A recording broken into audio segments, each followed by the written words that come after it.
Bueno, buenos días. Buen día. ¿Cómo les va? ¿Qué dicen?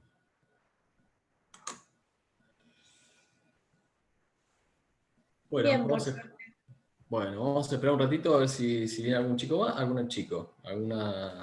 estudiante más, y en un ratito comenzamos, ¿sí?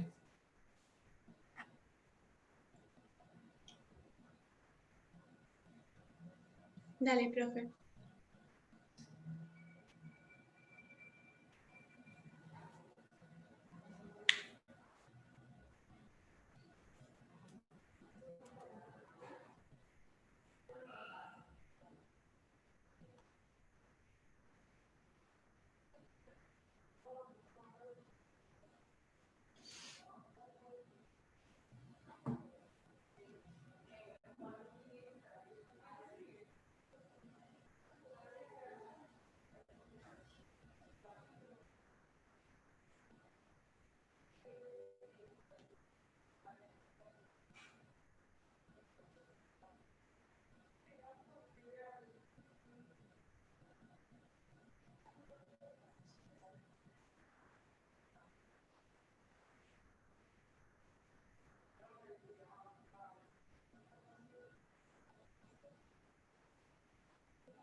Bueno, me parece que no tenemos mucho público. A ver, espera que tenemos en sala de espera.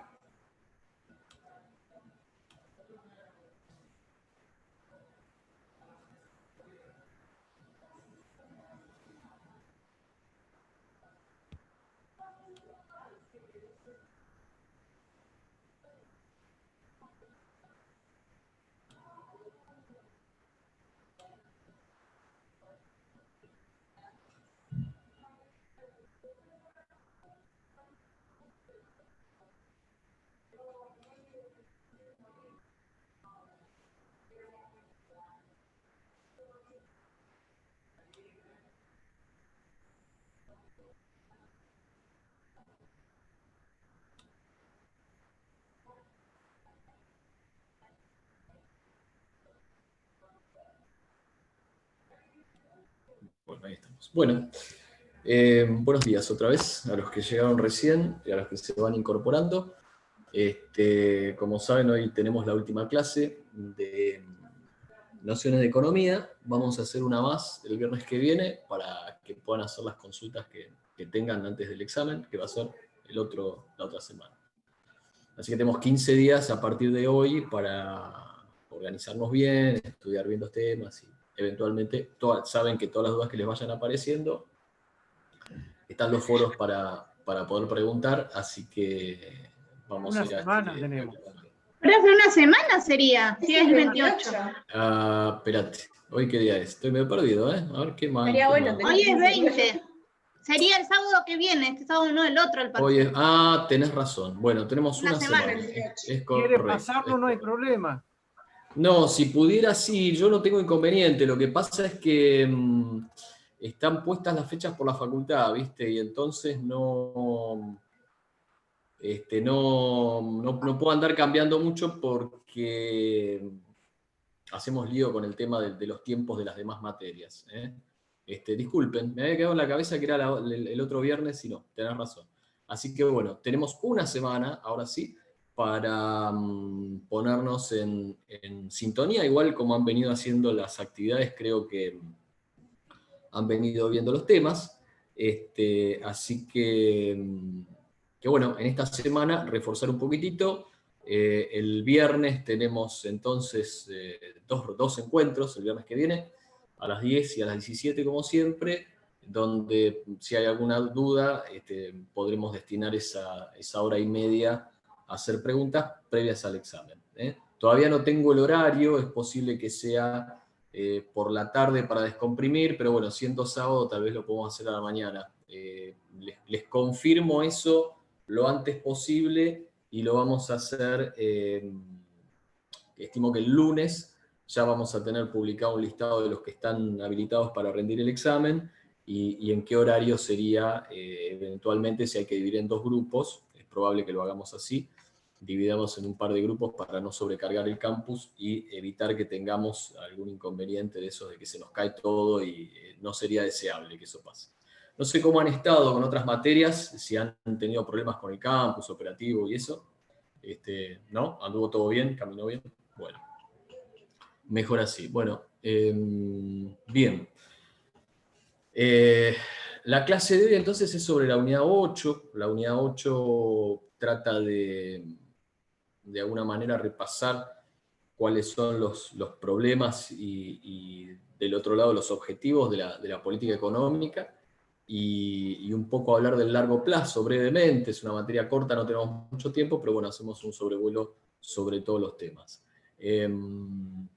No sé si todos los pocos 20 estudiantes que tengo acá se han podido ver el video. ¿Lo vieron? ¿Lo vieron? Veo algunas caras que sí.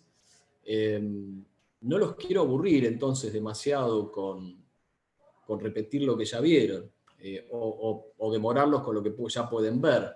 Pero sí por ahí estaría bueno que aprovecháramos para despejar dudas y hacer preguntas de esos temas que están por ahí dando vueltas. Los escucho, a ustedes. Hola, buen día. ¿Cómo estás, Valentina? Bien, muy bien. Esto es buenísimo porque sé cómo se llaman ahora. En clase, viste, nunca sé, pero ahora sí. Yo tengo una duda que no me quedó, tengo 3 dudas. No me quedó muy claro vamos lo con la de primera.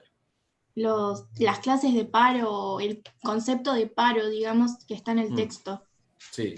Bueno, primera aclaración que te hago, ese texto es español, ¿sí? Y los españoles al desempleo le dicen paro. O sea que cuando lean paro, no es una huelga, sino que es el desempleo. ¿Está bien? O sea, para los españoles la huelga es huelga y el desempleo es paro. ¿Está bien? Entonces cada vez que dice paro, hay que leer desempleo. Ahí hay varias... el concepto de desempleo se aplica a varias cosas, ¿no es cierto? Y entonces aparece, incluso en el video, viste que se cambia la palabra, no se usa paro, se usa desempleo, pero hay varios conceptos relacionados con esto. Yo voy a poner, perdón, por si no todos vieron el video, vamos a hacer rápido, vamos a mostrar en pantalla este grafiquito que está interesante para saber de qué hablamos, porque si no por ahí alguno se queda medio a pie. Ahí estamos, ahí lo están viendo, ¿no? Bueno, la idea de cómo medir el desempleo parte de que tenés la población total y la dividimos en dos grupos. La población activa, que son aquellos que tienen deseo de trabajar o están en edad de trabajar, ¿sí?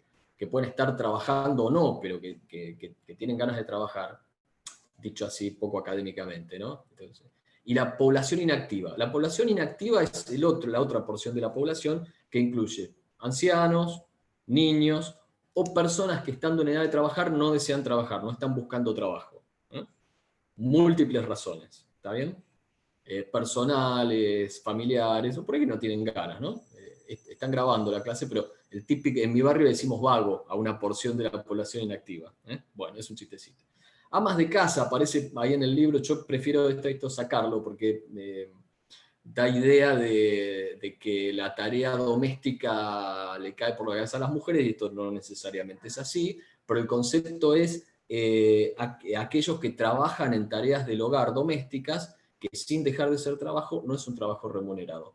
Pasa a la esfera doméstica y no a la esfera pública, como sería cuando uno va al mercado de trabajo a trabajar a cambio de un salario. ¿Está bien? Por supuesto que el trabajo doméstico en casas particulares, prestado por un tercero, es decir, tengo a alguien que viene a mi casa y me ayuda con las tareas domésticas, esa persona no está en la población inactiva porque está trabajando a cambio de un salario. El primer problema que tiene el mercado de trabajo es que no captamos aquel trabajo que no está remunerado. Y eso es toda una cuestión. Bueno, hay toda una línea corriente que se llama economía feminista, una etiqueta que tampoco está del todo buena porque es más comprensiva que solamente cuestiones de género, pero si a alguno le interesa puede leer un poquito de eso, no se los voy a preguntar obviamente, pero tiene que ver con teoría acerca de qué pasa con el trabajo doméstico, por qué no se remunera, cómo le presta tareas de regeneración o de recuperación al trabajo, que es trabajo en términos generales, a cambio de un salario, y cómo las tareas de cuidado y de reproducción de la vida terminan soportando a la otra parte del trabajo. Pero esa es otra historia, se los comento porque existe y si les interesa pueden profundizar en eso. La población activa la dividimos en ocupados y desocupados, ¿sí? Los ocupados son los que están trabajando y los desocupados son los que no están trabajando, pero están buscando un trabajo. Recuerden que tiene que haber deseo de trabajar, ¿eh? Lo remarco ahí arriba. Luego, de los desocupados hay gente que pasa a estar del lado de los ocupados, el que no tenía trabajo y buscaba y es contratado o es recontratado si estaba suspendido, pasa de estar desocupado a estar ocupado en esta dirección. Del mismo modo, gente que es suspendida, pierde su empleo o renuncia para buscar otro trabajo, pasa de estar ocupado a desocupado, pero siempre dentro de la población activa. Luego, hay ocupados que pasan a estar, ¿ven? Esta flechita que está acá, pasan a formar parte de la población inactiva. Por ejemplo, los que se jubilan y no trabajan más ni buscan, o los que temporalmente dicen, bueno, tenía un trabajo, lo dejo porque quiero recibirme, no voy a trabajar ni buscar. Entonces pasa de ser activo a inactivo. Del mismo modo, gente inactiva que se pone a buscar trabajo, se pone a buscar un empleo, pasa a formar parte de los desocupados. Salta de grupo. Los desocupados que dejan de buscar, esto se llama efecto desánimo, se cansó de buscar, no consigue, pasa a estar inactivo. ¿Está bien? Y luego hay gente que está en el grupo de inactivos que pasa a tener un primer empleo sin estar desocupado, directamente consiguió laburo sin buscar, pasa, ocurre. Digamos, gente que estaba por ahí, había sido despedida y vuelve a ser contratada sin haber estado desocupada. Esto es más o menos cómo funciona el flujo de los ocupados y los desocupados. Y acá prestemos atención a esto. Fíjate en esta parte que está acá, que son los desocupados. Esto hay que imaginarlo como si fuera una especie de galpón que tiene una puerta de entrada, que es esta, ¿sí? O esta que está acá, dos vasos comunicantes, uno con los inactivos y otro con los ocupados, y algunas puertas de salida, o porque dejan de buscar o porque consiguen empleo. ¿Se entiende? ¿Sí? Esto quiere decir que hay continuamente gente entrando y saliendo de la situación de desocupado, pero acá tenés cierta cantidad de gente. Imagínate una bañera que tiene dos canillas por las que entra agua y dos tapones por los que sale el agua. Siempre hay algo de agua, y la cantidad de agua que hay, más arriba, depende de la que vaya entrando y la que vaya saliendo. ¿Estamos de acuerdo? ¿Sí? Es importante entender que acá hay cierta cantidad de gente que temporalmente no tiene empleo. ¿Estamos bien? Bueno, dicho esto, perdón, pues si ya lo sabían, bueno, dos datos chiquititos. La tasa de desempleo se mide desocupado sobre población activa. ¿Qué pasa cuando la gente deja de buscar empleo? Bueno, puede pasar que la tasa de desempleo esté bajando. ¿Está? El desocupado, digamos, que deja de buscar, sale de acá y sale de acá. Y eso puede hacer que baje la tasa de desempleo, aunque no haya más empleo. Entonces eso hay que mirarlo en conjunto con esta tasa de actividad, que significa la población activa dividida en la población total. Es decir, qué porcentaje de todas las personas que estamos adentro de un país estamos formando parte de la población activa, buscando trabajo o trabajando. Porque puede ser que la población activa esté cayendo, ¿sí? Porque hay desocupados que dejaron de buscar. Entonces las dos tasas hay que mirarlas en conjunto, si no se puede malinterpretar. Y ahora vamos a lo que vos me preguntabas, me parece. Un concepto es la duración del desempleo. La duración del desempleo tiene que ver con cuánto tiempo pasa la gente acá adentro, en este lugar. Espera, vamos a cambiar de color. Verde vamos a poner. ¿Cuánto tiempo pasa la gente acá adentro como desocupado? Es decir, a eso se le llama duración del desempleo. El desempleo puede durar más o puede durar menos, dependiendo de la estructura del mercado de trabajo. Si es un mercado ágil, donde vos perdés un trabajo y conseguís otro rápido, la duración del desempleo será más chiquitita. Pero hay economías donde los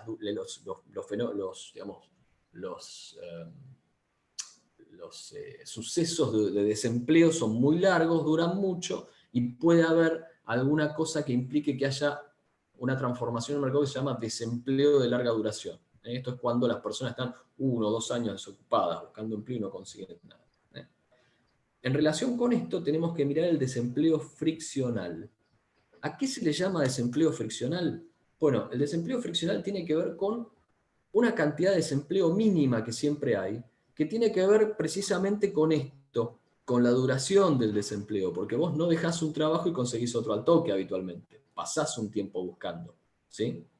¿Está bien? Es muy raro que consigas un empleo directamente sin haber buscado, ¿no? Por lo cual hay siempre una duración de desempleo y hay una cantidad de personas desocupadas mientras está ese fenómeno de duración de desempleo. Esto es lo que se llama desempleo friccional. ¿Cuál es la cantidad de gente desocupada o cuál es el porcentaje de gente desocupada en ese proceso chiquitito de búsqueda de un nuevo empleo? ¿Está bien? Después, también hay que entender que el desempleo friccional puede ser más grande o más chico, depende de la duración de los eventos de desempleo. Cuanto más larga sea la duración de desempleo, mayor será el desempleo friccional. ¿Entendés? Porque hay un grupo más grande de gente que está en este proceso de buscar empleo y no lo consigue. El desempleo estructural tiene que ver con un desajuste que hay entre la oferta de empleo y la demanda de empleo, que tiene que ver con las características que se buscan en el trabajador. Vos suponete que el país fuera... Esperame un cachito, que tengo a alguien... Vamos a silenciar a alguien por ahí que se escuchó pasar un auto. Imagínate vos que en el país fuera un país petrolero, ¿no? Que necesita, tiene una fuerte demanda de ingenieros en petróleo, ¿tá? Pero a toda la gente se le ocurre estudiar Derecho y se recibe de abogado. La verdad es que poner un abogado en un pozo petrolero no va. Entonces, ¿qué va a haber? Va a haber mucha demanda de empleo de ingenieros en petróleo y va a haber mucha oferta de abogados. ¿Y los abogados van a conseguir empleo? No. ¿Y las petroleras van a conseguir empleo? Tampoco. Entonces ahí tenés un problema de desempleo estructural, porque las características de la oferta y la demanda no coinciden. ¿Está bien? ¿Va bien? Y luego, esta idea de tasa natural de desempleo, pero no es así, esta idea de tasa natural de desempleo, que está por acá, que tiene que ver con lo siguiente.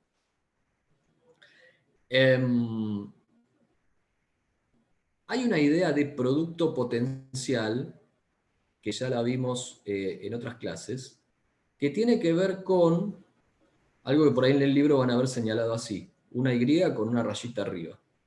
Esto es el nivel de producción de pleno empleo. ¿Está bien? Si la economía emplea todos los recursos que tiene, incluso el trabajo, va a poder producir este volumen de producto. ¿Estamos bien? Esa es una primera idea. Por supuesto que el nivel de empleo de pleno empleo no implica que la tasa de desempleo sea cero. ¿Por qué? Porque siempre está el desempleo friccional. ¿Estamos de acuerdo? ¿Sí? Entonces, para alcanzar este nivel de producción hay que tener un nivel de empleo N, que es el nivel de empleo de pleno empleo.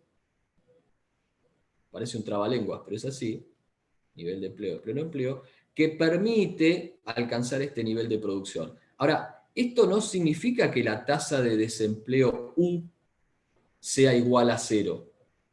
La tasa de desempleo es igual a una tasa de desempleo de pleno empleo que es compatible con el desempleo friccional. Ahora les traduzco un poquito este trabalenguas. Friccional. Esto quiere decir lo siguiente. Si todas las personas que buscan empleo lo consiguen, porque la economía está en pleno empleo, ¿está bien? Y no hay desempleo estructural, ¿vamos bien? Les recuerdo, si la economía está, perdón, que apago un parlante. Si la economía está en una producción y que es igual a la de pleno empleo, significa, primero, que no hay desempleo cíclico, que es una cosa que acá no está, pero no anotamos. Desempleo cíclico. Recuerden esto, miren, ¿se acuerdan del dibujito este? Lo vamos a ver en un rato, pero si esta es la tendencia de la producción a lo largo del tiempo, la economía, recuerden que se mueve así, por ciclos, ¿estamos de acuerdo? Si vos estás en este momento del tiempo, por ejemplo, T sub 0, acá tenés un tema, que es que la producción está por debajo del potencial. Pero si estás en este momento del tiempo, acá el caso es que el producto de hoy es igual al potencial o de pleno empleo. ¿Se va entendiendo? Entonces, acá tenés mucho desempleo, acá no tenés desempleo, el empleo es de pleno empleo, ¿vamos bien? Pero esto no quita que no haya algo de desempleo friccional ahí. ¿Por qué hay desempleo friccional? Bueno, porque no toda la gente consigue empleo al toque. Pasa un ratito hasta que encontrás un trabajo. Entonces, cuando la producción está en el nivel potencial, porque no hay desempleo cíclico, cuando no hay desempleo estructural, porque el mercado se ajustó bien, nos encontramos con que puede haber una tasa de desempleo que es asociada con el desempleo friccional, habitualmente muy bajita. Esa tasa en los países normales puede estar en el orden del 4%, 5%. Más o menos por ahí viene la mano. ¿Está bien? Estas son los distintos conceptos de desempleo que tienen que ver todos con lo mismo. Son personas que buscan trabajo y no lo encuentran, pero la causa de que no lo encuentren es por distintas razones. Si es un periodo normal de duración del desempleo, hablamos de desempleo friccional. El desempleo friccional implica que la tasa de desempleo está en la tasa natural, ¿sí? Que el nivel de empleo es alto, que la producción coincide con la potencial y entonces no hay adicionales de desempleo, como en este caso podría haber desempleo cíclico. Si las causas son más profundas y tenés un problema de desajuste entre oferta y demanda, entonces ya hablamos de desempleo estructural. ¿Se entendió, Valentina? ¿Sí? Sí, sí, gracias. Dale, tenías 3 dudas. Vamos a la segunda. La Perdón, segunda, perdóname un cachito. Si alguno tiene alguna duda adicional sobre esto, pregunte. Vayan preguntando. Dale, Valentina, turno. la segunda era acerca de la inflación, las causas. La que no me quedó claro es la de concentración económica. Bueno, ahí tenemos varias posibles explicaciones sobre la inflación, ya que aprovechamos esto. La explicación de la concentración económica tendría que ver con alguna corriente que dice algo así como la formación de los precios, en general, nosotros asumimos que se dan mercados que se acercan a la competencia. Ahora, ¿qué pasa si los mercados presentan fallas y están alejados de la competencia perfecta y hay concentración económica del lado de la oferta? Por ejemplo, cuando hay un monopolio, cuando hay oligopolios, es decir, cuando los oferentes de los productos tienen cierto poder para fijar precios en el mercado.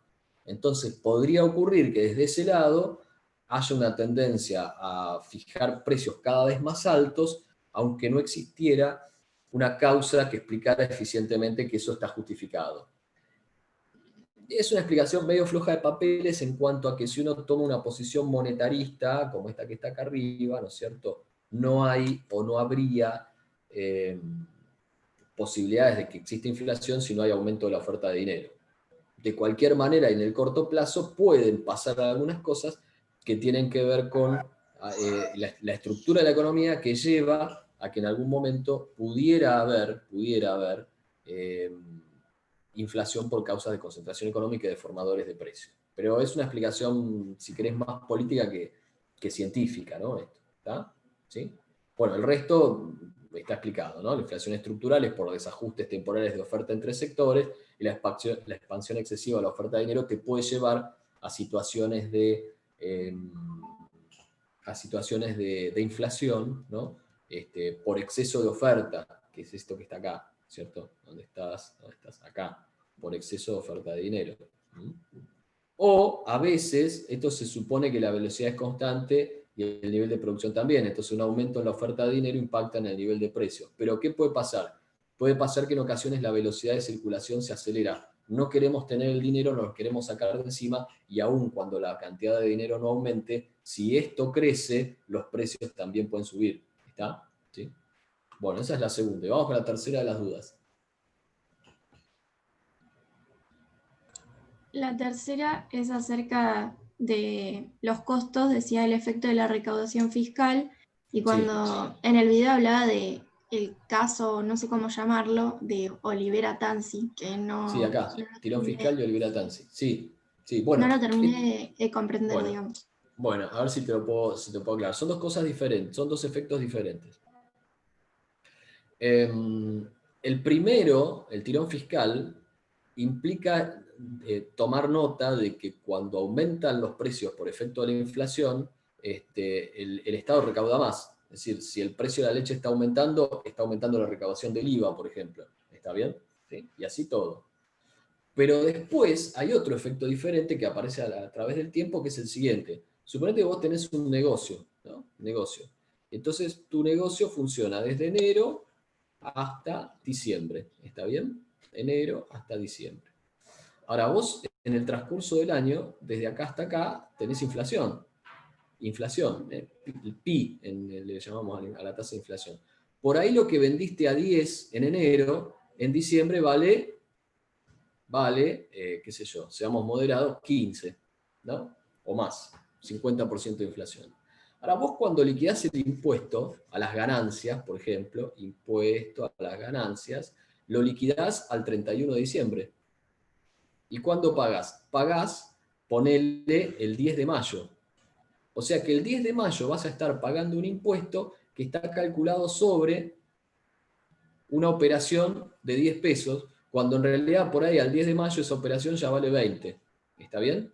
Ese es el efecto Libera-Tanzi, que en términos reales terminás recaudando menos. ¿Está? Por eso hay herramientas para evitar eso, es decir, además que el Estado nos tira la inflación por la cabeza, nos obliga a pagar anticipos, nos obliga a ingresar anticipadamente el impuesto a través de retenciones, de percepciones y de anticipos. Y además hay otra cosa que se llama ajuste por inflación, que de vuelta está vigente y que permite de alguna manera mitigar los efectos de la inflación sobre la recaudación fiscal, más o menos, porque es un ajuste mentiroso y etcétera. Pero imaginen ustedes que en la década de los 80 había, por ejemplo, el ajuste por inflación del IVA. Era tanta la inflación que por ahí de un mes al otro ya tenías que hacer un ajuste para no caer digamos, en la nada o no dejar en la nada el importe.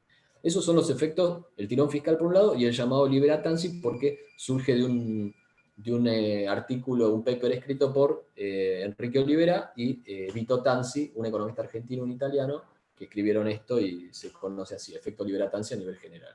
En general, nosotros prescindimos mucho de decir de dónde vinieron las cosas, pero cuando uno va avanzando en el estudio, los casos que se analizan y que se demuestran científicamente empiezan a tomar los nombres de los autores, ¿no? Que lo escribieron. Pero bueno, para nosotros está bien así como estamos ahora, ¿no? Y después, bueno, el resto de los costos de la inflación, que la verdad es que mucho en Argentina no tenemos que detenernos a explicar esto, pues lo sufrimos día a día, pero bueno, viene bien ponerle algún nombre y apellido que por lo visto están de tu parte comprendidos todos. No sé, Valentina, ¿tenés alguna duda más?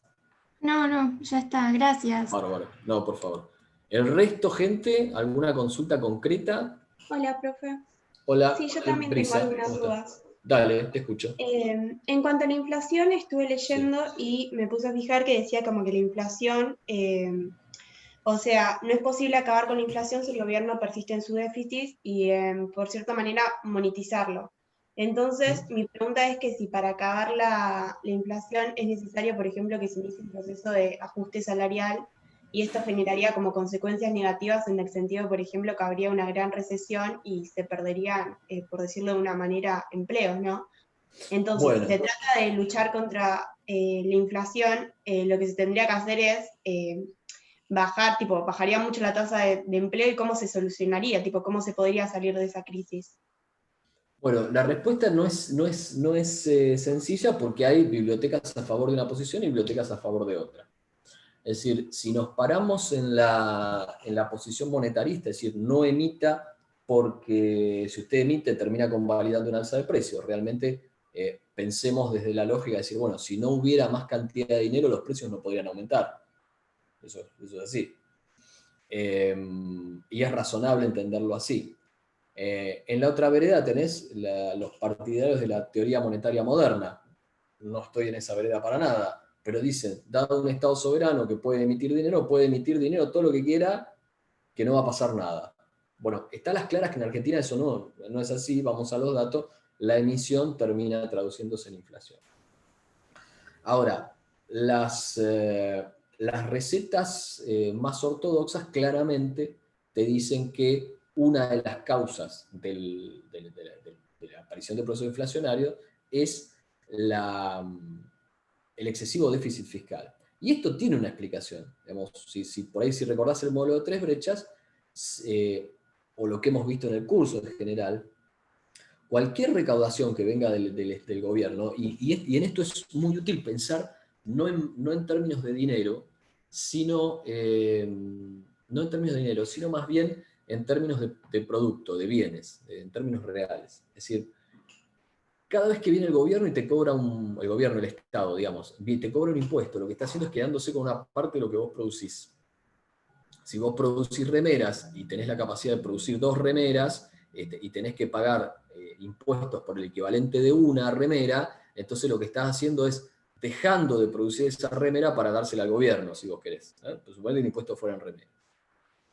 Por supuesto que esa exacción de valor agregado que el gobierno hace tiene que ver con quedarse con parte del esfuerzo de la producción. ¿Para qué? Bueno, para financiar otros gastos. Suponete que a María Laura, que la veo con la cámara prendida, que produjera remeras, viene el gobierno, de las 2 remeras que produce, se queda con una y me la da a mí para darle clase a ustedes, pagándome el sueldo con la remera que produjo María Laura. No hay otra realidad.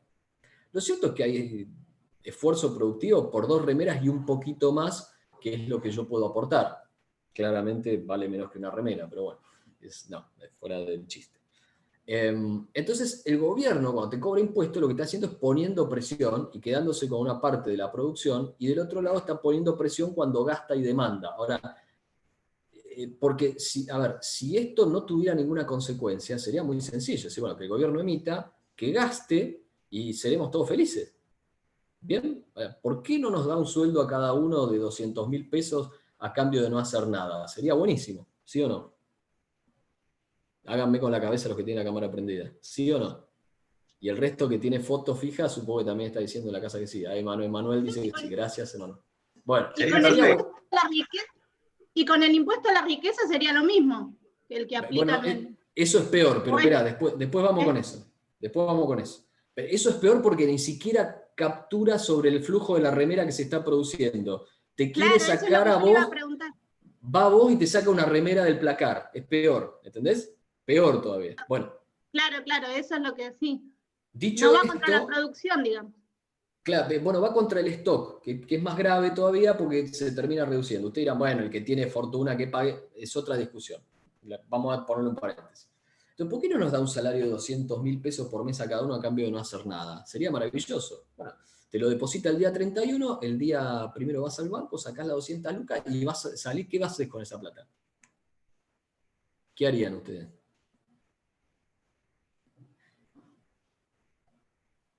Si yo tuviera 200.000, no, yo compraría dólares. Bueno, suponete, vamos a sacar ese tema del medio, y ahora voy a volver a lo que dice Manuel. Pero, y te dejan ahora. Pero Lautaro dice consumís. Es una respuesta brillante. Vas y lo gastás. ¿Está bien? Bueno, ¿qué comprarías, Lautaro, por ejemplo? Te leo. Una cosa cualquiera.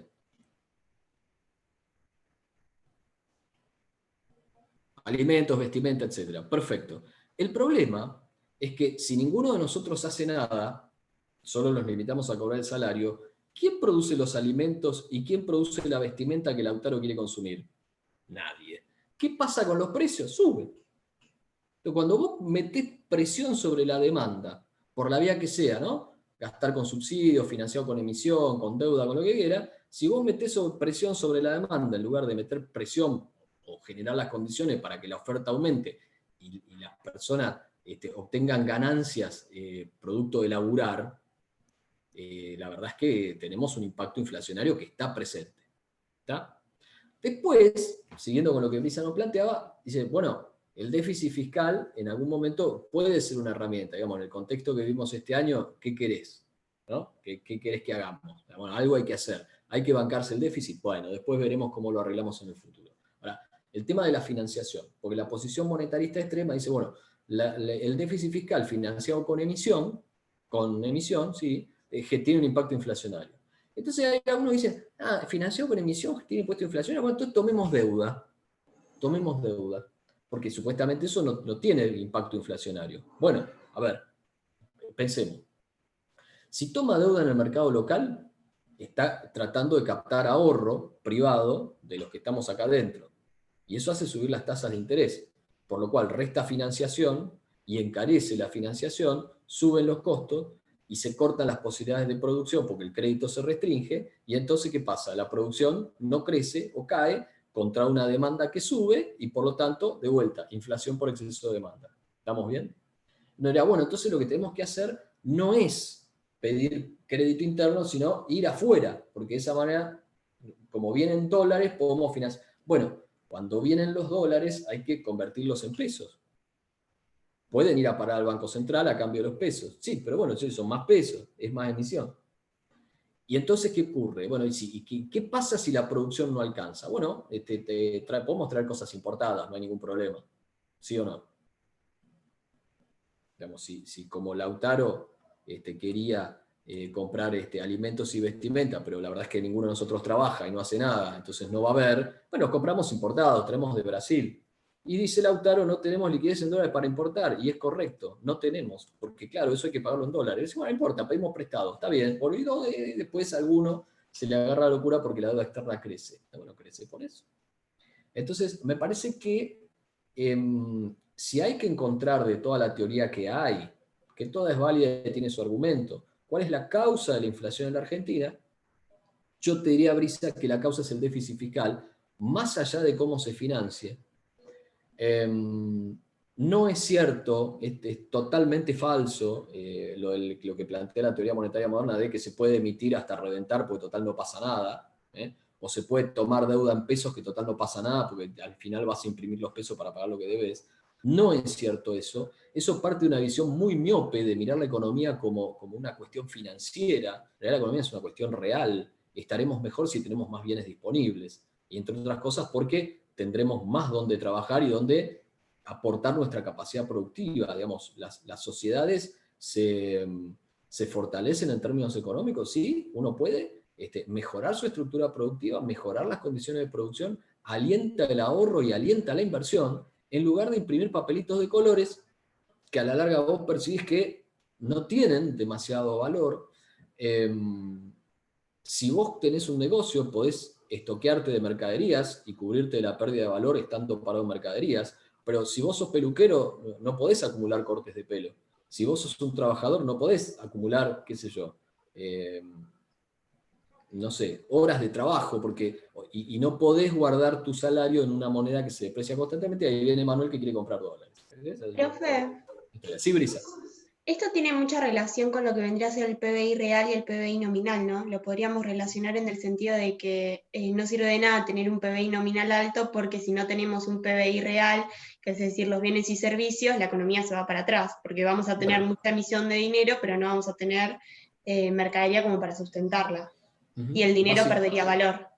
Básicamente, es decir, yo podría mañana postularme a presidente, ustedes me votan y les prometo un bife ancho por persona, como dice el personaje de Casero que está dando vueltas por ahí, Víctor P, como el perro, no sé cómo se llama. Sí, la campaña es un bife ancho por persona. Les doy un vale a cada uno y dice un bife ancho por persona. Ahora, cuando van todos a la carnicería, si el bife ancho no está, porque nadie se ocupó de cuidar a la vaca, que crezca 3 años, que se alimente, que se vacune. Después cuando llega el momento de pasarla a otro estadio en la vida de la vaca, y no hay un frigorífico, ¿no es cierto?, que la procesa, la enfría, la reparte a la carnicería, no hay un carnicero que invierte para tener la cámara frigorífica para que usted vaya con su vale de bife ancho y se lo den. El bife ancho no va a estar. Usted va a tener derecho a su bife ancho, porque donde hay una necesidad de bife ancho hay un derecho, ¿no? Así dicen algunos. Pero sí, pero el bife ancho no está. ¿Qué cree que le haga? Entonces, me parece que el gran problema de Argentina, inflacionario, recurrente y de tanto tiempo, tiene que ver, en parte con lo que decía Brisa recién, el PBI per cápita, es decir, cuando vos tomás el Producto Bruto Real y lo dividís por cantidad de argentinos, no crece desde el año 2011. Y si me apuraste, diría que desde 2008. Y en esos momentos creció con un valor de soja, no era magia, era un valor de la soja de $600 que te permitía financiar lo que se te ocurra. Se terminó. Es decir, va a haber un tiempo, o va a tener que venir un tiempo, en el que nos tengamos que dar cuenta que lo que tenemos que hacer es laburar. Y el gobierno lo único que tiene que hacer, o lo principal que tiene que hacer, es generar condiciones para que las personas puedan desarrollar su trabajo en condiciones normales. Es decir, En una economía normal a las empresas les conviene vender mucho y tener poco stock. ¿Entienden por qué, no? O sea, necesito tener un kiosco con lo mínimo indispensable, vender mucho e ir a comprar todos los días. Es decir, el negocio de la verdulería, por ejemplo, vamos a lo más básico. ¿Por qué florece? Pues lo pones con poco capital. Ahora, el tipo tiene que vender todos los días lo que compró, porque si no se funde. ¿Se entiende lo que digo? O sea, mucha rotación, bajo margen y poco stock. O sea, todos los días comprar y vender en mucha cantidad con poco margen. El problema es que en una economía inflacionaria pasa lo contrario. Te conviene no vender porque no sabes cuánto va a estar mañana y te conviene tener mucho stock porque de esa manera es la única manera de cubrirte la inflación. Entonces vuelvo a esto, que me quedó la idea inconclusa. El peluquero, que no puede acumular, o sea, el chacarero puede guardar la soja, puede guardar, que produce y tiene un valor que no se pierde, pero el peluquero no puede guardar cortes de pelo para más adelante. No puede cortar pelo a cuenta y cobrarlo más tarde cuando suba la tarifa, ¿no? Yo no puedo liquidar impuesto a las ganancias de 2-3 años para ir haciéndome un stock. No puedo. El trabajador asalariado no puede, de alguna manera, estoquearse en nada material. Y entonces, ¿qué hace? Va y compra dólares. Y los guarda. Entonces, así tenemos 200.000 millones de dólares en las cajas de seguridad que deberían estar depositados en los bancos, indirectamente en las reservas del Banco Central, generando condiciones de producción y de crecimiento que no están. Pasa que Esos la son gente datos, ya no confía en el mercado, o sea, directamente no confía en el mercado financiero argentino y por eso mismo compra dólares porque sabe que el peso se devalúa todos los días y como que el dólar es el que maneja el mundo, por decirlo de una manera. Sí, coincido, y más profundo que el mercado es algo más básico, que vos lo dijiste, es el valor del dinero local. Es decir, tenemos un Estado que no nos puede asegurar algo tan elemental como una moneda estable. Es decir, no hay países con inflación en el mundo, se arregló. Y una de las cosas que tiene que pasar precisamente tiene que ver con eso, con cambiar el enfoque que estamos teniendo, muy de corto plazo, muy de tapar digamos, los agujeros del bote con un dedo y sin una bomba chica que nos permita realmente tomar una solución. Si ustedes leen la prensa, hoy por hoy parece que hubiera un cambio de enfoque del Ministerio de Hacienda, muy tímido por ahí, pero que avanza hacia un ajuste del gasto público, que no va a quedar otra. Es eso o vivir en un paradigma que realmente no existe, ¿no? Es Bueno, que me estoy encima yendo un poco por las ramas. también habría que tener en cuenta la situación actual que nos agarró la pandemia y que eso frenó muchísimo todos los mercados en general, o sea, las grandes empresas y las pequeñas, ni te cuento. Entonces es como que el déficit fiscal y la inflación subió el triple de lo que tendría que haber subido, y eso pasó No, en todos los claro, países del mundo. por supuesto. Sí, no hay Es problemas una de locura. inflación. De inflación en el resto del mundo no, pero yo por eso hoy abrí un paréntesis y decir, bueno, a ver, si nos teníamos que quedar guardados o no, bueno, a ver, acá hubo política de guardarse, de no guardarse, no es criticable porque nadie sabía qué iba a funcionar y qué no, finalmente no funcionó nada, pero tanto países guardados como no guardados, la caída del producto es brutal, así que estamos más o menos igual. Claramente algo había que hacer y claramente el déficit fiscal en el que se incurrió por todo este lío, bueno, es el que hay, ¿qué vas a hacer? Poniendo un paréntesis ahí, en este periodo, el resto de la historia argentina ha sido de tratar de, a ver, o no contenerse en ciertos periodos o no hacer las reformas estructurales por ahí que hay que hacer. Digamos. Vuelvo a decir lo que dije la otra vez, creo que no sé si fue en esta clase o en la tarde, tenemos unas leyes laborales de 1974, o sea, el mundo cambió un poquito en el camino. Entonces capaz que hay que mirar un poquito para adelante de alguna vez, no siempre quedarnos quietos en el pasado, es decir, no se puede hacer nada distinto de lo que veníamos haciendo, a lo mejor vale la pena pensar estratégicamente de acá a 20 años, decir, bueno, ¿qué queremos hacer de acá a 20 años? Y planificar un poquito y trabajar un poquito para tratar de conseguir eso, ¿no es cierto? Pero tendría que haber por ahí algún lineamiento general, que sea una política de Estado, que no importa quién gobierne, no se trate de deshacer todo lo que hizo el anterior para empezar de cero con ideas geniales, ¿no? A veces creo que eso es un poco lo que nos pasa.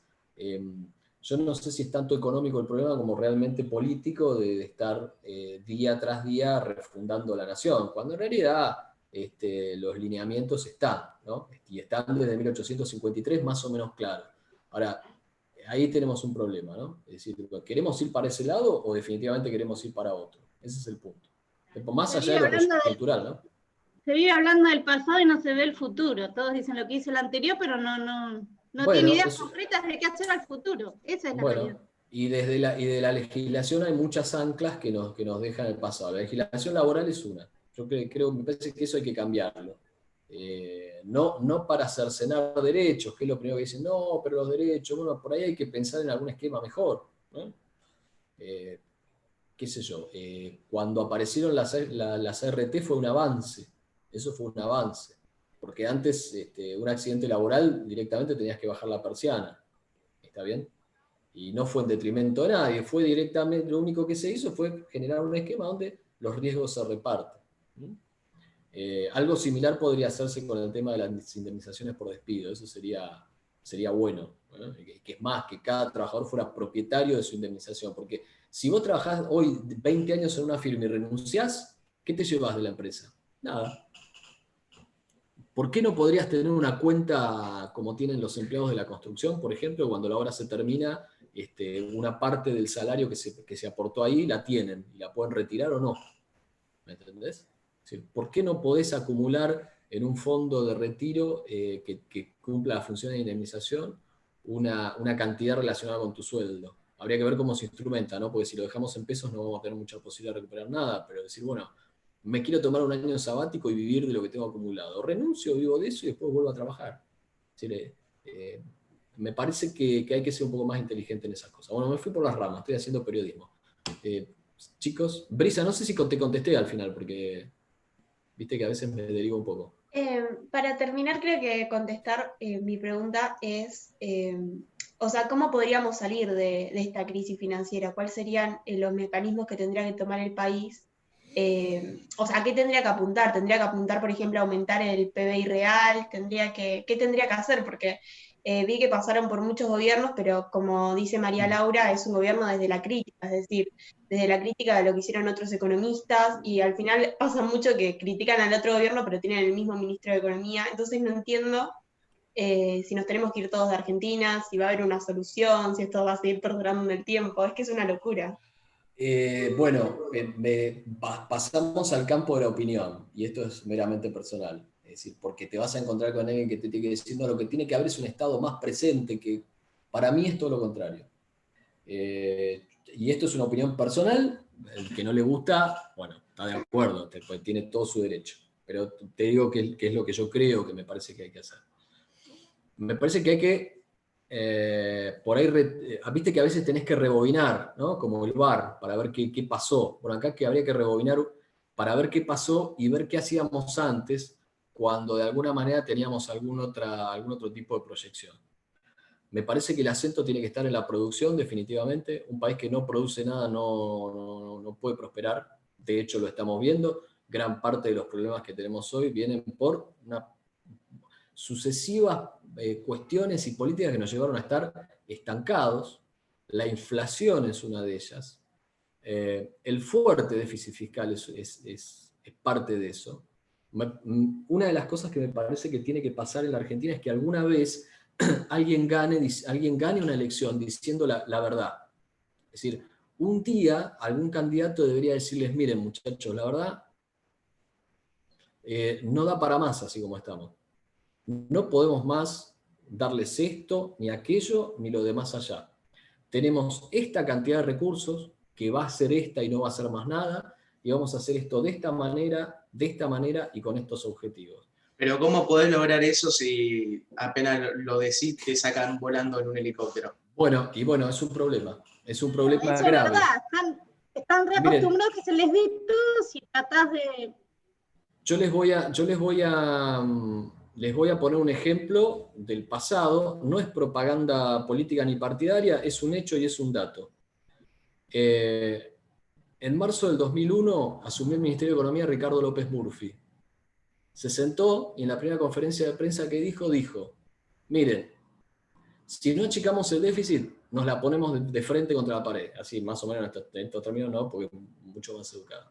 Entonces vamos a tener que rebajar los salarios, las jubilaciones y todo un 13%. Planteó. Duró 10 días en el cargo porque no estábamos dispuestos a hacer el sacrificio. Bueno, el resultado fue que por no hacer eso, 8 meses después, un empleado público ganaba un 25% de lo que ganaba antes. ¿Sí? La reducción fue del 75%, no del 13%. ¿Se entiende, no? Esto es un dato, ni bien ni mal. Una lectura es decir, bueno, a ver, de alguna manera tenemos que entender que si no estimulamos la producción, no vamos a poder tener una recaudación como Dios manda y no vamos a poder tener el gasto social que queremos tener. Eso es una primera cuestión.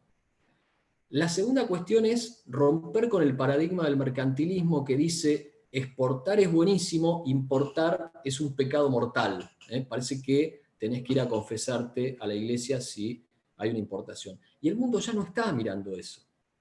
Porque después va un presidente e inaugura una fábrica donde se producen camionetas, por ejemplo, y está buenísimo que la inaugure, y porque esas camionetas se exportan, pero claro, esa camioneta que se exporta, un 70% es importado.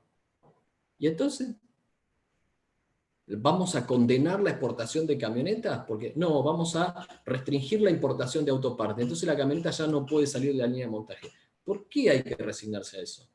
Es decir, ¿por qué exporta tan poco la Argentina? ¿Por qué piensa que importar es malo y exportar es bueno? No está bien eso. Está mal. Está totalmente equivocado. ¿Por qué está instalada esa idea de que el campo no agrega valor? ¿Quién te dijo eso? Sembraste una semilla y nació una espiga. No hay más cantidad de valor agregado que eso. Después discutimos si se genera poco empleo, lo que quieras. Pero de algún lado tienen que salir los recursos. Es decir, ¿vos pensás que prohibiendo la importación de teléfonos celulares, Apple va a venir a instalar una fábrica de iPhone en la Argentina? No. No, porque además el mercado interno se achica cada vez más si cada vez somos más pobres. ¿Se entiende lo que digo? ¿Por qué somos cada vez más pobres? Porque cada vez producimos menos. Porque ¿de qué sirve darle un subsidio a una persona si se lo va a gastar? De vuelta, con la lógica de que la importación está mal. O sea, ¿para qué le vamos a dar un subsidio a una persona que va a ir a gastarlo en comprarse un iPhone y unas zapatillas fabricadas en China? ¿Cuál es el agregado de valor en la Argentina? Bueno, seamos consistentes, señores. O sea, hoy el mundo mira la estadística en términos de valor agregado doméstico. Entonces se puede ver, entran al sitio de la OCDE y véanlo. Y dice sector por sector, incluso para la Argentina, porque OCDE recoge cifras de Argentina, cuánto valor agregado se genera dentro del país de cada cosa que se exporta. Y ahí vas a ver la realidad. Es decir, hay mucho componente importado en la exportación. O sea, a mí no me importaría multiplicar la importación por 8. ¿Qué problema hay? Si podemos multiplicar la exportación por 8. ¿Se entiende lo que digo, no? En cualquier caso será más empleo adentro. Es decir, esto pensémoslo como en el hogar, para que la familia pueda comprar más bienes. ¿Qué tenés que hacer? Tenés que elaborar más. ¿Sí? ¿Se entiende? Porque si no, tendríamos que tener el gallinero en el fondo, la huerta en el fondo de casa, una vaca para que nos dé leche, y tendríamos que hacer todo en casa. Y no hacemos todo en casa. Salimos a trabajar y con lo que generamos le compramos a otros. ¿Es así o no es así? Entonces, si es así a nivel doméstico, ¿por qué no es así a nivel nacional? ¿Por qué no rompemos con esa idea mercantilista de que importar es malo? No es malo, no está mal. No está mal especializarte en lo que haces. Pero acá un ejemplo de por qué la Argentina no crece. Ley del conocimiento del gobierno anterior, no, del otro, que es el mismo que está ahora. ¿Entienden, no? A, B, A. Sí, gobierno A, gobierno B, gobierno A. El gobierno A sanciona una ley de economía del conocimiento para estimular en esta área el trabajo que se hace con la cabeza, ¿no? Programación, diseño gráfico, etc. Estimula eso. Viene B y dice, mira qué bien esto. Una vez, mejorémoslo un poquito. ¿No? Mejor dicho, mejorémoslo un poquito, no, pongámoslo en marcha. Pongámoslo en marcha. Ahora, vuelve el gobierno A, y como B había puesto en marcha lo que A hizo, dijo, paremos con esto y hagamos una cosa distinta. Aflojemos con eso, se había empezado a funcionar. Y después, este pensamiento mercantilista de que importar es una porquería, importar es una gracia de Dios, empezamos a poner trabas. No, importación no, porque se me acaban los dólares, no puedo importar, y entonces trabo esto, y el oficial, y el paralelo, y el dólar bolsa, y el cepo, y el MEP, y la mar en coche. Una persona que hoy labura desde Argentina para el exterior, factura a 80 pesos, y si quiere volver a recuperar sus dólares, tiene que pagar 160. No hay estímulo para hacer nada. O sea, todos los estímulos que recibimos constantemente van en contra de la producción. Tenés plata, te cobro un impuesto. Ganas plata, te aumento los impuestos.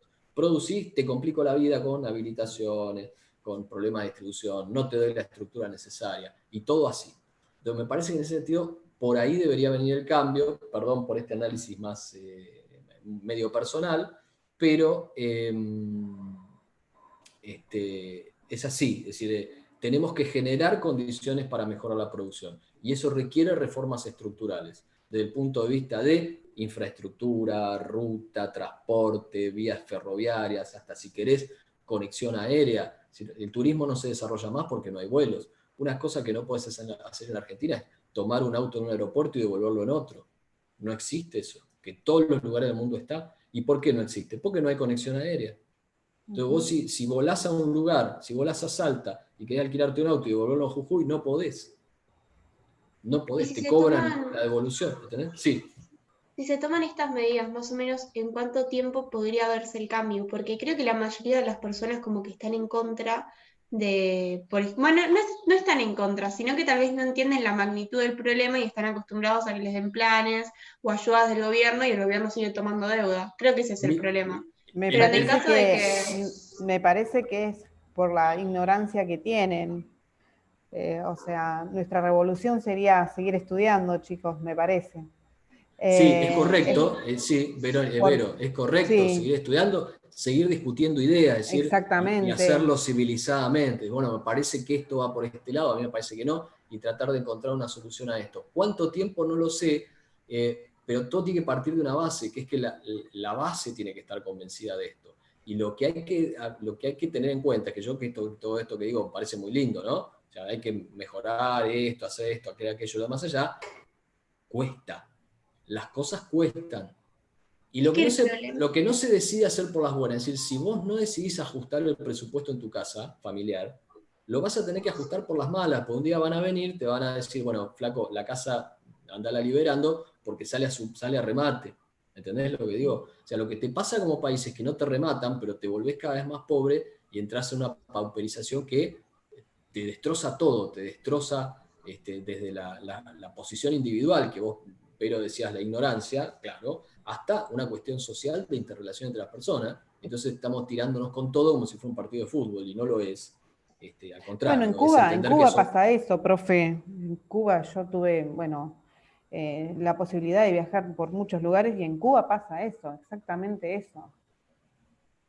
Cuba sí, es un paradigma de la pobreza. Precisamente, sí. Bueno, por múltiples causas, pero bueno, por ahí no vamos a discutir eso políticamente, pero sí, es así, tenés razón. Lautaro dice, igualmente en el periodo donde se liberaron barreras protectoras y se importó masivamente, tampoco resolvió cuestiones que usted se mencionó, sobre todo por la destrucción del empleo en general, ¿por qué alguien va a producir acá si en otro lado es más barato? Y si nadie produce, ¿cómo se genera trabajo?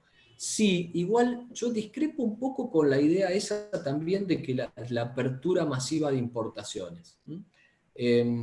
Si vos mirás la estadística de las importaciones en Argentina, nunca hubo una importación de bienes de consumo masivo, en realidad. La otra cosa cierta es que como está el mundo y como nos hemos quedado en el andén esperando el tren y se nos fue, es decir, hoy la verdad que la cuestión esa de la producción interna, producción al interior, es muy difícil competir con las fábricas en China que te producen unos volúmenes extraordinarios y no llegás digamos, a competirles con nada. Es muy difícil hoy. Sí soy consciente de que por ahí tenés que en algunos sectores poner alguna protección particular, pero me parece que ya hay que mirarlo no de manera general, ¿viste? No entender esta cuestión de vuelta. Hay que cerrar todo porque si no, no se produce nada en Argentina. Y si cerrás todo no vas a poder producir nada tampoco, porque toda producción necesita de insumos importados, y yo descreo que haya un señor en una Secretaría de Comercio que tenga la claridad de poder decidir por nosotros qué se puede y qué no se puede importar. ¿Me entendés lo que te digo? Pero me parece que hay que ir en la situación contraria. En vez de decir, vamos a prohibir las importaciones de todo, porque si no, no se genera trabajo, me parece que tenemos que pensar diferente. Decir, bueno, ¿en qué tenemos ventaja de verdad? ¿En qué los chinos produciendo no nos van a poder ganar nunca? decir, si vos todavía vas al supermercado hoy vas a ver que hay mucha industria de química, de cosmética, todo lo que usamos es producido en Argentina. Hay países en los que vas al supermercado y no conseguís un desodorante nacional ni loco. En China, por ejemplo, no hay desodorante. Bueno. Lo sé porque estuve ahí. Claro. Bueno, ahí tenemos ventaja. Es decir, cuando cuando compras en Estados Unidos la producción local de cosas Es químicas China, de Taiwán. bueno, sí, Sí, o mismo totalmente. ropa, Pakistán, Sí. es todo afuera. Entonces, plantearnos, ¿en qué tenemos ventaja de verdad? ¿Tenemos ventaja en la industria química? Bueno, tratemos de fortalecerla. ¿Tenemos ventaja en la industria del software? Porque podemos arreglar y no necesitamos una gran inversión en capital. Bueno, está bien, vayamos por ese lado, incentivemos eso. ¿Tenemos posibilidades de tener ventaja en la industria de alimentos? Bueno, tratemos de incentivar eso. Y el resto compremos lo hecho. ¿Qué vamos a inventar? ¿Vamos por una fábrica de iPhone? Si la gente quiere iPhone, Apple no va a venir, olvídate. Un ejemplo, mirá, que estamos volviendo para atrás. Cuando Argentina decidió bajar los aranceles a las computadoras, pasó algo maravilloso. Dejaste de viajar a Miami a comprarla y la compraste acá a la esquina. Y las computadoras en oferta dejaron de ser Celeron y Atom, con medio giga de RAM y un par de pedales, porque no te cargaba el Windows nunca, para que pedalees y arranque, y pasaron a ser i5, i7, Radeon 3, Radeon 5, lo que debe ser, lo que hay en el mundo. Ahora volvimos para atrás. De vuelta, le vamos a meter 35% de impuesto a lo importado y 17% a la nacional. ¿Me explicás cuál es la explicación de eso? ¿Eso va a hacer que Intel venga a fabricar microprocesadores a Argentina? ¿Eso va a hacer que abran fábricas de motherboard acá en la esquina del otro lado? No, es imposible eso. O sea, hay que de alguna manera dejarse jorobar y dejar de estar anclado en el pasado. Y como te digo, o sea, es cierto que alguna cosa puntual decís, bueno, a ver, mirá, me parece que esta industria se está haciendo pomada porque está entrando aquello de allá, que la verdad no se justifica porque lo podemos hacer. Bueno, ponele una barrerita ahí, o sea, no pasa nada. Ponele un arancel, no pasa nada. Ahora, demonizar el comercio exterior, digamos, atrasa, ¿viste? 60, 70 años. El mundo nos pone, dice Lautaro, el mundo nos pone una lógica de país periférico, correcto. Un país para 20 millones, ¿qué hacemos con el resto? Sí, eso es todo un problema, eso claramente es un problema, o sea, no lo vamos a arreglar en 5 minutos en un comentario de Zoom, es correcto, sí, Lautaro. Y de hecho hay múltiples enfoques que uno puede leer, no hay que cerrar la mente a la solución a recortar o prohibir, ¿está bien? Es cierto, hay mucho para leer, hay gente que ha dedicado toda su vida, Samir Amin, ¿no es cierto? Es un economista egipcio que ha dedicado toda su vida a estudiar la cuestión centro-periferia, capitalismo, acumulación primitiva, con una óptica marxista. Entonces por ahí vos encontrás marxista, eso no es una cosa del diablo. No, el marxismo es una manera de un enfoque filosófico, si querés, de interpretar la realidad. Pero interpretar la realidad, ¿se entiende lo que quiero decir? O sea, vos podés tener un enfoque marxista, hablar de infraestructura, superestructura, cómo las relaciones sociales, qué sé yo. Está bien. Por ahí el diagnóstico al que llevó el marxismo, mejor dicho, que derivó el comunismo, fue equivocada la herramienta y no funcionó. Porque a mí me parece que siempre es mejor la libertad. Pero es una manera de entender el mundo y de entender esta cosa de centro-periferia, acumulación a costa del resto. Es decir, pero en ese mundo estamos, Lautaro. Por ahí no podemos zafar de eso, lamentablemente. Lo que sí podemos hacer es tratar de alguna manera de ver cómo le encontramos la vuelta y tratar de progresar. De hecho, ¿cómo hizo Australia? No hay país más parecido a nosotros que Australia. Por ubicación geográfica, digamos, por capacidades productivas. ¿Por qué Australia es un país desarrollado y nosotros no? Explícamelo. Me parece que nos pasamos muchos años, y esto es transversal, muchos años, repartiendo lo que no hay. Repartiendo lo que no hay. Acá planteas el tema de las tasas de pobreza. La tasa de pobreza, definitivamente con lo que hicimos hasta acá, definitivamente no funcionó. Porque la tasa de pobreza, desde la década del 60 hasta hoy, pasó del 5% al 52%. ¿eh? Los resultados de la educación son cada vez peores. Argentina era el país latinoamericano con mejor educación. Hoy no es así. Hoy no es así. Las personas que nacían pobres en Argentina podían tomar el arduo camino de educarse y progresar. Y hoy no es así. Porque las escuelas a las que van los pobres no son buenas. No son buenas porque no tienen recursos, no son buenas porque, bueno, me voy a meter por ahí en algo que no debo. Están adoctrinadas. No son buenas porque en muchos casos hay poco amor a la docencia. Hay falta inversión en capacitación. Falta en muchos docentes despejar la cabeza. Es decir, No, y aparte van chicos no solamente para estudiar, sino que para recibir un plato de comida, profesor, que es la realidad. Que me parece fantástico. Lo que pasa es que ese plato de comida que deberían recibir debería ser el mejor plato de comida del mundo. Y el ámbito físico en el que tienen que estudiar tiene que ser el mejor del mundo. Y el docente que tienen que tener adelante tiene que ser un docente que les enseñe y los invite a pensar y desarrollarse. No a memorizar un párrafo que está escrito en un libro, andá a saber por quién. Es decir, hay que cambiar todo eso. Y me parece que el gran gasto público debería venir por ese lado. Es decir, tratar de que de acá a 20 años tengamos una generación mejor que la que tenemos hoy. Profesor, eso, sí, perdón. Lo saco un poco del tema, pero quería hacerle dos preguntas. Dale, por favor. ¿El déficit fiscal es lo mismo que el déficit público? Porque en el PDF habla de déficit público, pero no habla de déficit fiscal. Sí, básicamente cuando decimos déficit público es déficit fiscal, sí. Bueno, esa es una. Y la otra, el tema de los déficits gemelos. Eso sí me lo podría... Sí, cómo no. Bueno, cuando mirás la economía hay tres tipos de déficit, ¿sí? Cuando mirás el sistema económico. Eso un poco lo planteamos, bueno, iba a hacer unas ecuaciones, pero te voy a complicar, así que no las voy a hacer porque me vas a entender mejor. Acordate cuando vimos cuentas nacionales, terminamos descomponiendo esa ecuación que decía que la renta es igual al consumo más la inversión, más el gasto, más las exportaciones netas, lo terminamos descomponiendo en tres sectores distintos. El sector privado, el sector público y el sector externo. ¿Vamos bien? Sí. En el sector privado vos tenés una primera diferencia, que es la diferencia entre el ahorro y la inversión, ¿no?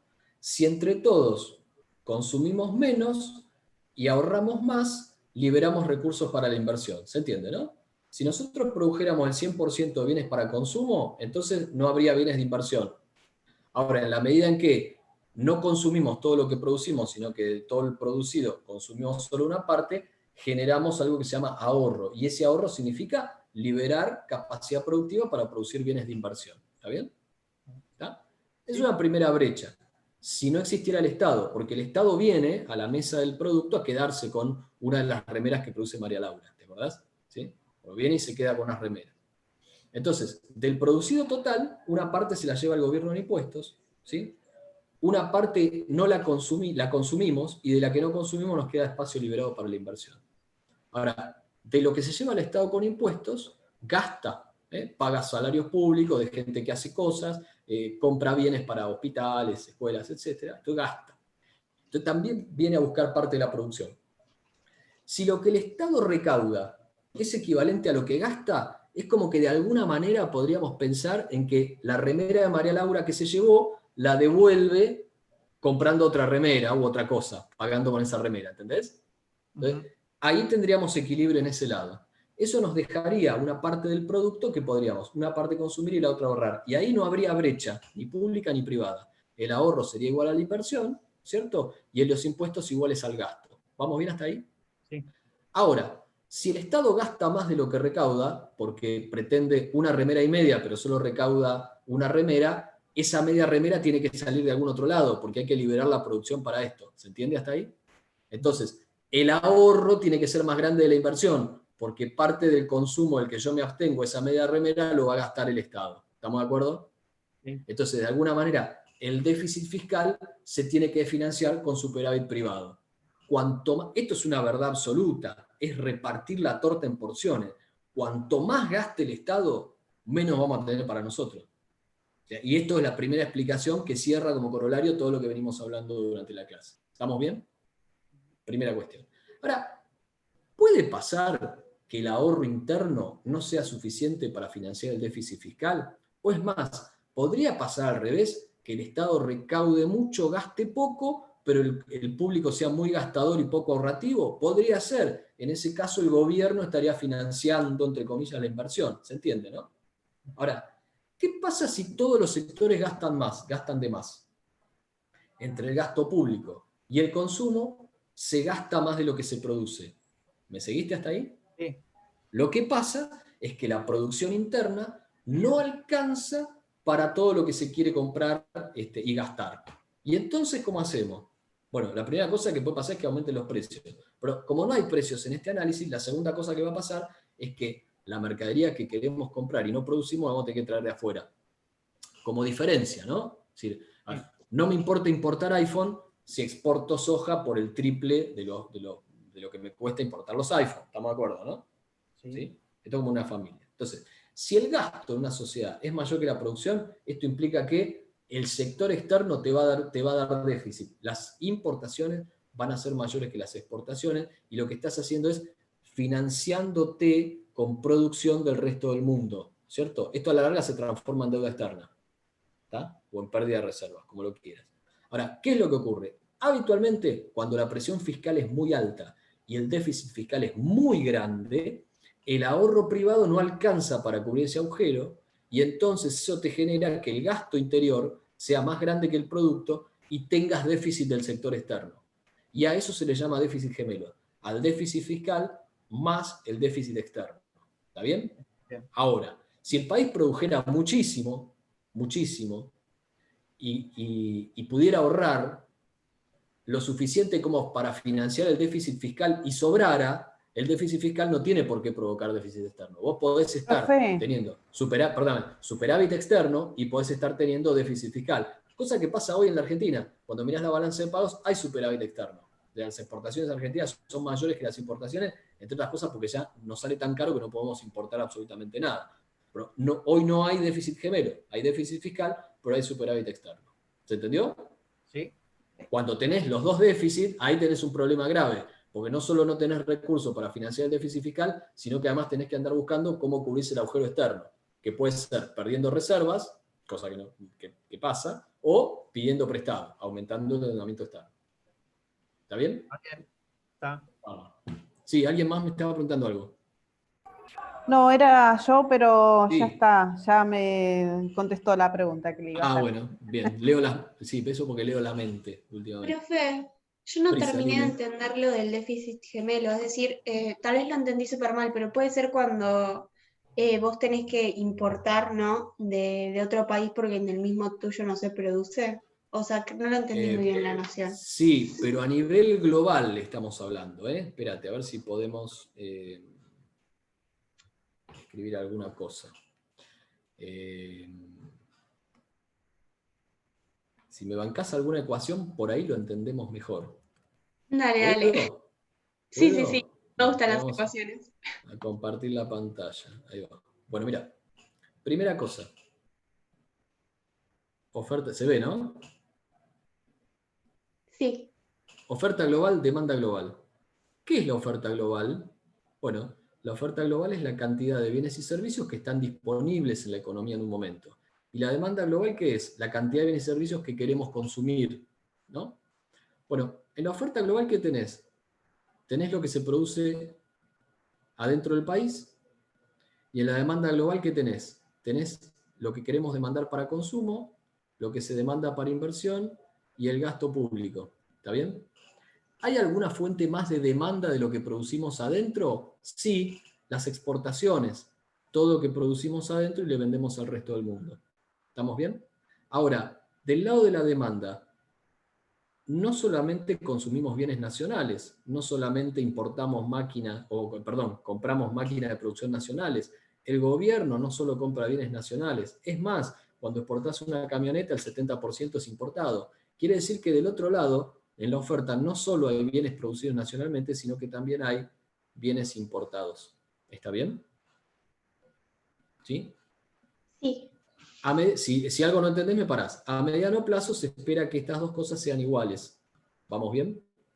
¿Sí? Sí. Ahora, el producto que se produce dentro del país se puede transformar en esto. Si a todo lo que se demanda desde cualquier fuente le resto los bienes importados, los paso del otro lado, me queda la demanda de bienes nacionales. ¿Estamos hasta ahí? Bien. Le estoy restando todo lo importado que está dentro de estos casilleros. ¿Vamos bien? Sí, sí. Luego, el producto es igual a la renta de los factores de producción que estamos adentro del país, ¿no? Esto se transforma, es generado por el valor agregado, y el valor agregado se distribuye entre salarios, beneficios, renta y tasa de interés. ¿Está bien?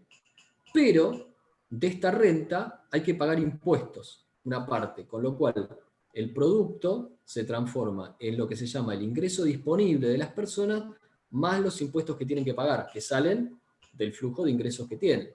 ¿Estamos bien? Sí, Lo sí. otro lo vamos a copiar igual. Vamos bien. Luego, las personas con el ingreso disponible pueden hacer dos cosas. Una parte consumir y otra parte ahorrar. ¿Sí? Le sumo la T y lo otro queda igual. ¿Está? Vean que la matemática tiene algo conceptual detrás. Entonces, vos podés consumir o ahorrar o pagar impuestos. En esto se transforma el ingreso. El ingreso se transforma en consumo, lo que no consumimos en ahorro, y el resto que se lleva al gobierno a través de los impuestos. Fíjate que el consumo está de los dos lados del signo igual. Así que una cosa que puedo hacer es sacármelo de encima. ¿Está bien? Sí. Bueno, y ahora vamos a reordenar este lío de la siguiente manera. Lo achiqué, no quería achicarlo, sino correrlo del lugar. Pero, ¿qué hace, profesor? Mucha tecnología, pero... Bueno, mirá. Ahora, vamos a escribir esta S acá abajo, y vamos a pasar esta I del otro lado. Como suma de este lado, del otro lado, ¿qué va a hacer? Restar. Vamos a sumar los impuestos, y esta G de gasto público que está restando de este lado, la vamos a pasar del otro lado. Vamos a restarla. ¿Sí? Y del otro lado, ¿qué me quedó? Esto lo pasé de aquel lado, esto lo pasé de aquel lado, me queda esto que está acá. Exportaciones menos importaciones. Y entonces, Bien. ¿a qué llegamos? Llegamos a esto, mirá. ¿No tenés que pasar la M para el otro lado sumando? No, Ok, ahora así. te voy a explicar por qué. Mirá. Ahorro menos inversión. ¿Qué significa esto? Esto significa la producción que no consumimos menos la inversión. ¿Está? Sí. ¿Esto qué significa? El déficit fiscal. Bien. ¿Y esto qué es? Esto es la balanza comercial o el sector externo. ¿Sí? Entonces, mira, esto es más o menos así. Suponete que el gobierno tenga déficit fiscal. Esto te da menos 10. ¿Está? Sí. Y que el ahorro sobre la inversión es solamente 5. Perdón, no es un buen ejemplo. Es 6. 6 menos 10 te da 4. menos 4. 4. Negativo. ¿Qué significa esto? Que las importaciones van a ser mayores que las exportaciones. Y entonces acá vas a tener déficit gemelos. Déficit fiscal y déficit externo. ¿Por qué debería pasar esto? Bueno, mira, suponete que la producción del país es de 100. ¿Está bien? 100. Sí. De esos 100, los vamos a comparar contra una demanda interna, es decir, demanda de nuestros productos, consumo, más inversión, más gasto, más exportaciones, ¿no es cierto? De 104. ¿Está bien? Sí. Como ves, la demanda interna, la producción interna no alcanza para satisfacer la demanda interna. Por lo tanto, la diferencia entre lo importado y lo exportado es de 4 unidades. Como el gasto interior es excesivo, y la producción interna no alcanza para todo lo que demandamos, necesariamente las importaciones tienen que ser mayores que las exportaciones en 4 que sirven para cubrir esta brecha. Esta brecha externa es el déficit externo, que en alguna medida, como ves en este ejemplo, está provocado por el déficit fiscal. ¿Por qué? Porque el estado de la producción recauda como impuesto, suponete, 20, recauda poco, pero gasta 30. ¿Está bien? Claro, ¿Sí? sí. Este déficit fiscal de menos 10, de alguna manera termina compensado acá con esto. ¿Por qué? Porque del producto de 100 le restamos los impuestos, y que son 20, nos quedan 80, eso es el ingreso disponible. ¿Vamos bien? Sí, sí. Eso se destina una parte a consumo y una parte al ahorro, ¿no? Si supusiéramos que en el país la inversión es de 50, eso quiere decir que el ahorro fue de 56. Por eso esta diferencia de 6 acá. Pero no alcanzan esos 6 para financiar el agujero fiscal. Por lo tanto, alguien nos tiene que financiar. En términos de bienes estoy pensando, no de plata. Alguien te tiene que financiar.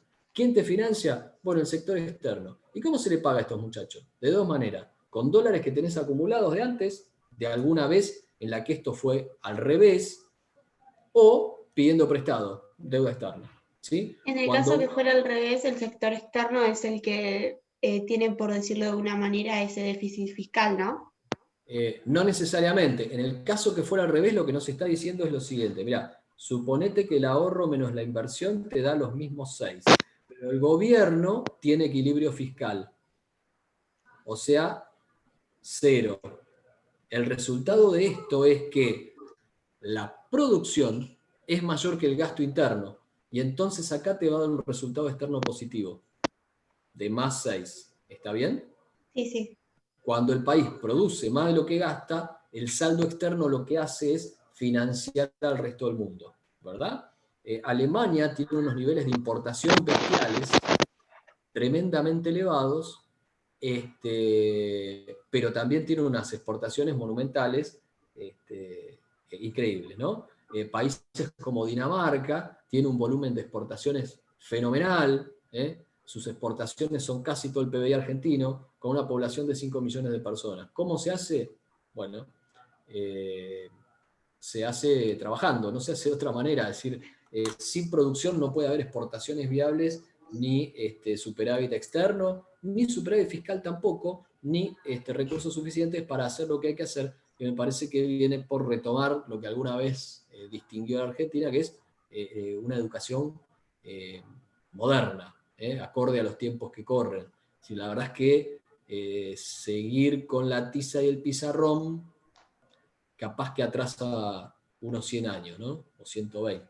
Recuerden Claro, que el problema en sí estaría que el gobierno por lo general, gasta más de lo que recauda y de esa manera se genera el déficit y tenemos que pedir prestados a los otros sectores, pero en cambio, si nosotros pusiéramos más, por decirlo de una manera, hiciéramos más hincapié en la producción, no tendríamos tanto déficit y con el sobrante, es decir, con el sobrante positivo, porque si es negativo tendríamos que pedir de afuera, eso lo podemos dar a los demás países. Sí, tampoco se queden con la idea de que el gasto público es pecaminoso, no quiero instalar esa idea, pero lo que quiero decir no, es porque se puede usar en educación también, ¿no? Y de esa manera es beneficioso. Pero cuando estructuralmente el déficit está montado además sobre una estructura que presiona, impide, imposibilita y desalienta la inversión y la producción, y ahí tenemos un problema severo. O sea, de alguna manera tenemos que entender que el Estado no lo puede todo, de hecho puede más bien poco, y que si no están las condiciones para que la producción crezca, no vamos a poder hacer nada jamás, nunca. Eso es como en tu casa. ¿Querés cambiar el auto? Y bueno, vas a poder solamente si generás más de lo que gastás, y en algún momento podés pagar el auto o el crédito del auto, si no, no vas a tener manera. ¿Querés hacer una habitación más? Y en algún momento vas a tener que ponerte media pila y generar más de lo que gastás, si no, no vas a tener manera. Si consuetudinariamente gastás más de lo que generás, familiarmente vas a tener un problema. En algún momento hay que explicarle a los chicos que, bueno, no se puede ir más a Disney, o no se puede ir a comer afuera, o cuestiones menores. Es decir, no podemos comprar ese par de zapatillas que querés. Esas cosas pasan. En una familia, bueno, deberíamos madurar por ahí como nación y entender estas cosas. Pero de vuelta, es muy difícil si nadie se toma el trabajo de explicar, si nadie se toma el trabajo de que la base comprenda que la verdad es que no hay magia y la vamos a tener que pasar mal algunos años. Para después mejorar, esa es un poco la idea, ¿no? Pero bueno, si no hay horizonte, no hay plan. Y si no hay plan, no hay resultados. Esa es la cuestión. Bueno, perdón, que me termino haciendo periodismo, pero bueno, no debería. Chicos, ¿alguna duda más? Por ahí está bueno plantearlo así, porque bajamos la teoría un poco a la realidad y vemos que todo tiene aplicación, pero una cosa importante es que todo es discutible. Por ahí yo les voy a preguntar lo que dice el libro en el examen, pero todo es discutible. Siempre hay un enfoque diferente que se puede atender, se puede compartir o no, pero es necesario escuchar, porque si no uno no sabe qué piensan los otros. Bueno, en economía pasa lo mismo, siempre hay que ser abierto de pensamiento, leer todo lo que uno pueda, incorporar todo y usar lo que mejor sirva para cada momento. Profesor, Perdóname, Lautaro pregunta el horario. El lunes les voy a confirmar, así se pueden organizar. ¿Está bien? ¿Sí? En el parcial van a ser 24 preguntas con Sí. 24 minutos y 2 a desarrollar. Esas 2, Sí. ¿cómo son esas 2 a desarrollar? Y esas 2 van a ser de imposibles o nada.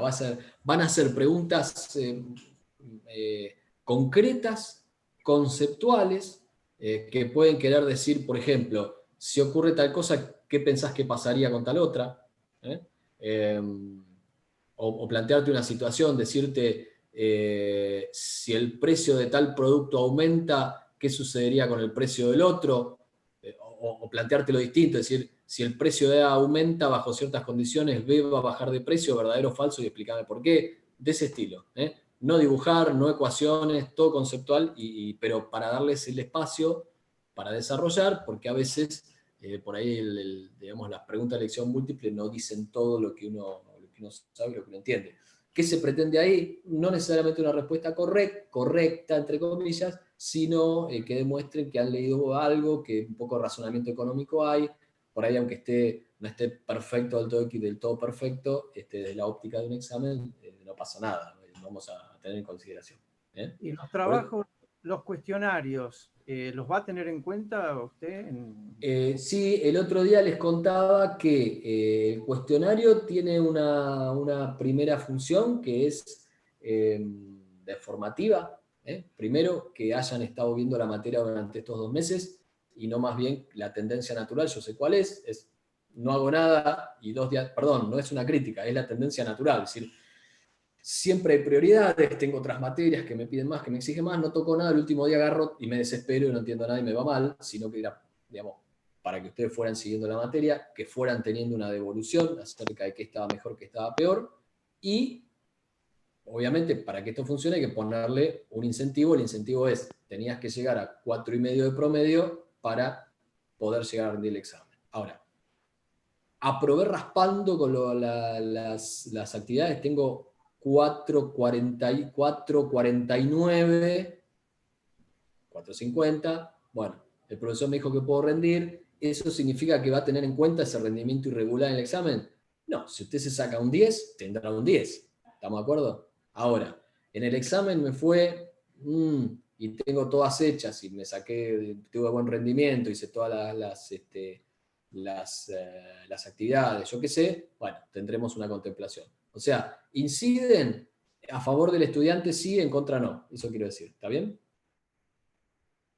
Correcto, está bien. Sobre todo en estos tiempos tan raros, donde nos hemos tenido que arreglar de maneras extrañas. Pero bueno, la idea siempre fue que ustedes tuvieran la bibliografía a disposición en tiempo, el video explicativo, y este semestre, que el semestre pasado no pudimos, porque estábamos haciendo el material, arrancamos con estos 2 encuentros semanales, como para aclarar dudas y conversar un rato y conocernos un poco más.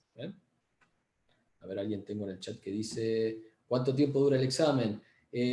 Bueno, el examen va a tener estos 24 minutos iniciales, con alguna flexibilidad, 1 minuto o 2 más, pero van a tener el contador ahí dando vuelta. Si tengan en cuenta que Moodle va grabando las respuestas, y en esta idea de ir grabando las respuestas, si tenés algún problema, queda grabado hasta donde hiciste. ¿Está bien?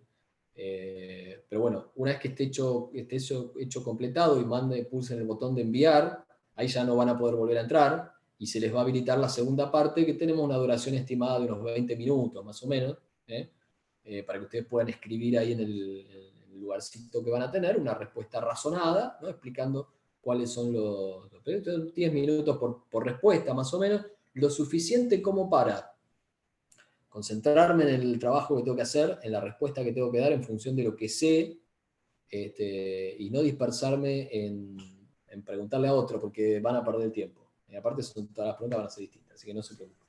O sea, concéntrense en el trabajo, no van a tener inconveniente, van a llegar bien con el tiempo y van a tener buen resultado. Sí, perdón. O sea o sea que son 24 minutos para ¿cuántas preguntas? 24. Tenés una por minuto. Perfecto. Y una vez que mandamos las respuestas, sí. Nos habilita para la segunda parte, vendría a ser. Para la segunda parte. En el mismo cuadradito va a haber un cuadradito que va a decir examen, ¿sí? Cuando entran al cuadradito van a tener el cuestionario, y una vez que contestaron eso, les habilita entrar al otro. ¿Está? Y tenemos 20 minutos para las adicionales. No, 20 minutos. Claro, para las las preguntas van a estar en un mismo set, digamos. Pregunta 1, pregunta 2. ¿Está bien? Perfecto. Y después, cuando corrija, no me empiecen a preguntar el domingo, ya está, porque no va a estar. Tengo que leer las respuestas de todos, son muchos. Dios mío. Van a tener una devolución en ese mismo espacio que les va a decir cómo les fue en lo otro, ¿no? Por unidad, bien, regular, mal, y van a tener la devolución a las preguntas que contestaron, y el puntaje. ¿Está bien? Profe, una última pregunta. En el caso, por ejemplo, que el multiple choice esté flojo, pero que las respuestas estén muy bien fundadas, ¿se tomaría en cuenta el desarrollo de las preguntas o hay que tener una cierta cantidad de preguntas bien en el multiple choice? En el planteo del programa que hicimos, la idea era aprobar ambas partes y tener un 50% de las respuestas. De cualquier manera, obviamente, si no pegaste ninguna en el multiple choice, bueno, nos vemos la próxima. Ahora, si estuviste más o menos y demostrás un extraordinario razonamiento en el otro, bueno, todo se puede ver. No hay nada cerrado acá. Por eso la idea es que no será una simple suma de porotos, sino que es una evaluación que hace el profe de manera global. A veces es un poco subjetiva, pero la verdad es que no nos queda otra. La universidad es así. Es como cuando se sientan a dar un oral y el profesor le dice, bueno, tiene un 7. ¿Y por qué tengo un 7? Y bueno, porque tiene un 7, porque digamos, por algo estoy acá para decir que usted tiene un 7, con mi leal saber y entender, y demostraste conocimiento, capacidad de razonamiento, es decir, hay digamos, matices. Matices. En esos matices que puede haber, podemos tener en consideración el hecho de decir, bueno, está esta parte medio floja, pero la otra está tan bien que de alguna manera podemos compensar, aunque hayamos dicho tenés que aprobar sí o sí las dos partes. Eso por ahí se ve en el momento. ¿Está bien? Profesor, una pregunta. Sí. Perdón, un dato. Tenemos hasta 1:30. Si en algún momento se corta y salgo del aire, no es mala voluntad, es que tienen que usar el campus. Sí, decime. Así vamos redondeando. ¿Se van a poder, o mejor dicho, van a habilitar los cuestionarios que estuvimos haciendo para poder estudiar o practicar con las preguntas o no? No, porque ya está la devolución por tema. Eso está explicado el porqué en el plan de trabajo. Sí. Bueno, pero no sabía, capaz las habilitaban o algo, entonces no. No, porque si no terminamos estudiando preguntas, y eso no es bueno pedagógicamente. Yo tengo que estudiar son temas, ¿sí? ¿Está bien? Te digo porque yo también fui estudiante. Hace muchos años, pero fui estudiante. ¿Está? Bueno, si no hay más preguntas, como está haciendo la hora y posiblemente necesiten esta cuenta para alguna otra clase, nos veremos el viernes próximo. Vamos a tener otra ventanita de 1 hora y media. Anótense las preguntas que les vayan quedando cuando van preparando. De todas maneras, si están los foros abiertos, vamos a tratar de contestar lo antes posible. Y ¿cómo es? Bueno, nos veremos el próximo viernes. ¿Está bien? ¿Sí? Gracias, profe. Bueno, gracias, profe. Gracias a todos. Gracias. Chau, chau. Chau, adiós.